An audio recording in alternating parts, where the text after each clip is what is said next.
Salut, j'espère que tu vas bien, que tu as passé de bonnes vacances et que tu es au taquet pour reprendre pour cette dernière ligne droite jusqu'aux vacances d'été, mais surtout jusqu'à la fin de ta scolarité obligatoire. Alors, on va corriger l'exercice 16.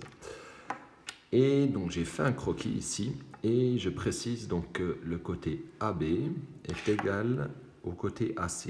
C'est un triangle isocèle. Je n'ai pas mis les deux petits traits qu'on met comme ça d'habitude pour simplifier. Tu comprendras pourquoi après. Alors, première chose que je vais faire ici, c'est le conseil que je t'avais donné, c'est que je vais faire la hauteur issue de A. Je vais tracer cette hauteur. Je te rappelle que la hauteur donc part d'un sommet et elle croise le côté opposé à angle droit. Donc j'ai ici un angle droit. Maintenant, comme j'ai dessiné cette hauteur et que je suis dans le cas d'un triangle isocèle, la hauteur ici est aussi la médiatrice du côté BC, parce que c'est un triangle isocèle. Donc si c'est la médiatrice du côté BC, cette distance-là est égale à celle-ci. Je coupe le côté BC au milieu. Ça veut dire que j'aurai ici 6 cm de chaque côté, comme je coupe au milieu. À présent, je vais me concentrer ici sur le triangle A, ici et C. Allez, ce sommet, je vais le nommer H. Dans le triangle AHC, je vais essayer de calculer la mesure de ce côté, de cet angle que je vais nommer alpha, par rapport à cet angle alpha. Donc c'est un triangle ici rectangle avec un angle droit. J'ai ici un côté qui vaut 6 cm, c'est le côté opposé alpha. Et ici, je connais l'hypoténuse. L'hypoténuse, je n'ai pas mis, parce qu'après, je rajouterai par ici d'autres informations. Mais cette hypoténuse ici, comme c'est un triangle isocèle, ABC1, c'est aussi 25, comme ici. Alors, je sais que l'opposé vaut 6, l'hypoténuse vaut 25. Hypoténuse opposée, je vais utiliser la formule du sinus pour trouver l'angle. Donc je trouve qu'alpha vaut 13,89 degrés grâce à la formule du sinus. Donc j'ai ici 13,89 degrés. Maintenant, je vais faire une petite astuce, c'est que je vais tracer la médiatrice du côté AC.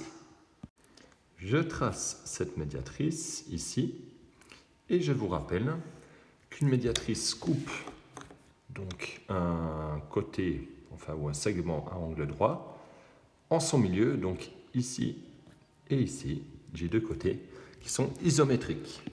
Puisque la longueur de AC était comme pour AB 25 cm, ici, de A à ce point que je vais appeler M, j'ai la moitié, c'est-à-dire 12,5, et de M à C, j'ai aussi 12,5. Maintenant, j'ai appelé également l'intersection ici, qui sera en fait le centre du cercle circonscrit. Je te rappelle que le centre du cercle circonscrit correspond à l'intersection des médiatrices. Et donc, comme j'ai dit avant, la hauteur AH est également la médiatrice du côté BC. Donc, les médiatrices se rencontrent au point O. Alors, je vais maintenant regarder dans ce triangle AMO. C'est un petit triangle rectangle. Dans ce triangle AMO, je connais un angle qui est alpha. Il n'a pas bougé, c'est le même qu'avant. Je connais un côté ici, qui est le côté en fait adjacent à l'angle alpha, et je peux trouver AO. AO, c'est l'hypoténuse dans ce petit triangle. Et une fois que j'aurai trouvé AO, j'aurai le rayon du cercle circonscrit. Alors j'y vais.